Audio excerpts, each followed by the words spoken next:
I'll do it straight after this. So I haven't listed it, but I think, to be honest, we can play it. There is no average day on Sesame Street. That's right. That's right. Although we do every day, we have our after lunch alphabet. That's true. Yeah, we say That's the alphabet true. after lunch. Today's was really good.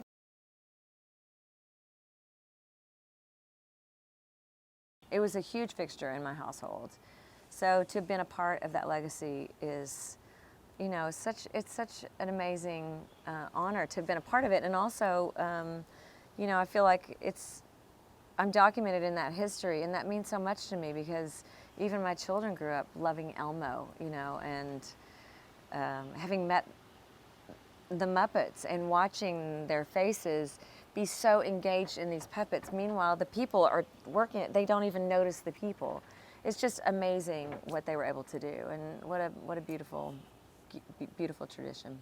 So for me, it was this like magical moment where, you know, in the green room, it said 1, 2, 3, open sesame, and you would open the door into Sesame Street, and like Snuffleupagus was like in the rafters, and he would like come down and magically appear, and there was something like 3 puppeteers, you know, navigating him inside of him, and it was just a magical place for me. I learned how to count on Sesame Street. I learned the alphabet. You know, while people were watching it on television, I was part of it. So that to me, I think, was really like sort of the beginning of this very creative world. Just, it was, you know, yeah, it was like sort of walking into this. I mean, Jim Henson had such a full imagination, and so kind of being a part of that and being in New York. And I also remember it was also kind of crazy because I couldn't understand as a kid, like it would be summertime in Manhattan, August, you know, like 105 degrees, and we would go in and they're like, and now we're playing winter, so Kim, you have to put your winter coat on, and then like fake snow kind of, and I was like, what is happening? But you know, definitely like just sort of a world of crazy imagination. They used to come up to the Muppets too, and they'd be like, so they'd like pull off a nose and one of them and stick another nose on, like Velcro them on and pull their ears off. That was like, what? It's like, you know, you see like Bert and Ernie, and then all of a sudden like eyeballs are coming off and things. That was funny.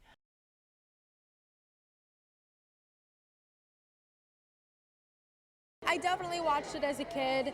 I think it's not just entertainment, you know, I think there's some lessons to learn behind it, and I think as humans we're drawn to that. We're drawn to sort of seeing people in this problematic light and then watching them sort of cope with it and how they cope with it, and that's, I think as kids, we're sort of taking those things in and we're soaking it up, and we're like, oh, one day when I'm there, then this is how I'm gonna deal with it.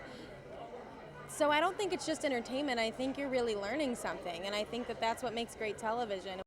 Jim Henson's been one of my idols ever since I was a little kid. I still have a workshop down in my basement right now where I make puppets and have foam and ping pong balls for eyes and things. I just think there's something so special about making inanimate objects animate, and when they can teach kids globally about not only letters and numbers and vowels, but about sharing and responsibility.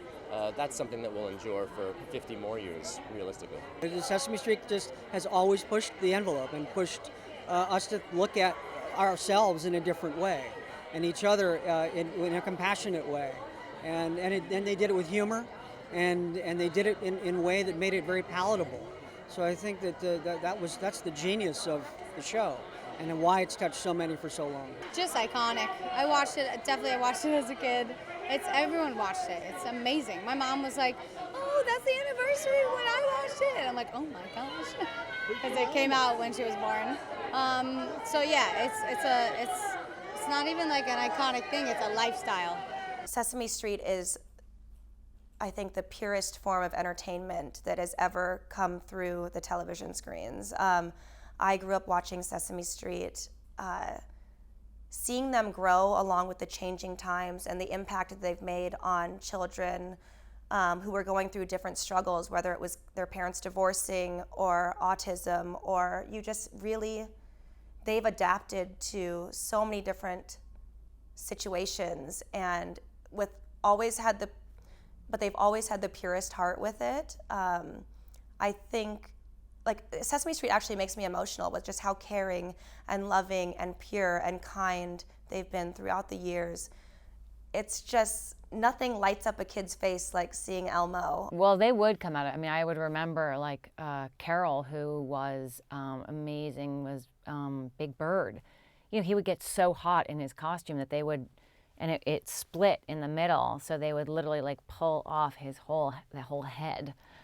And I would see this like giant, tall guy, you know, it was like, here, this sort of giant, tall guy inside of Big Bird.